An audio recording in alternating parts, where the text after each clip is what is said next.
I'm Grayden Smith. My career history is I spent 6 years working in strategy consulting, did the standard route out of university, and then switched after 6 years. I spent the last 8 years doing investing, predominantly in private equity. And I've sort of chosen that career path because, partly because I do enjoy it, and I'll sort of touch on that more later on. I think I hope I'm relatively good at it, but also importantly because there are people out there who are willing to pay a lot of money for certain skills and people who are willing to commit to a finance career, and I'm able to use that to then fund other charities, forming that second part of what I was talking about earlier on, the people and the money and bringing it together. I've been asked to talk quickly about what are the things I wish I knew, and I appreciate this may not be relevant for everyone in the room, but for the people who are thinking about aiming to give, here are a few principles, I think.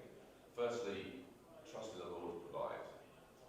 I have always found that when I've given money, that there's never a shortage, and I've felt much more positive and much happier as a result, and much more fulfilled.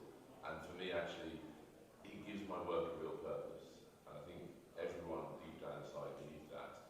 And your purpose can be working in direct work and actually being great with beneficiaries. But it can also be knowing that what you're doing, although you're not seeing the direct impact of your work, down the line will make a big difference. And just trusting in the Lord that He will take every pound and make a difference with that, even if you don't see it happening.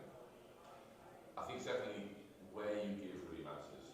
This is something I really struggled with early on. I was thinking, okay, how do I prioritise? There are so many good charities out there. There are more needs than we can possibly meet.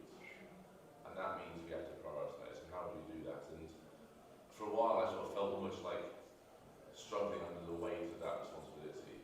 And I learned to sort of trust others.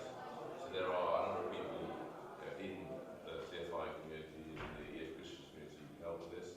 There's also a fantastic website. If you're going to take away one thing from my talk, I want you to remember, Give Well. Give Well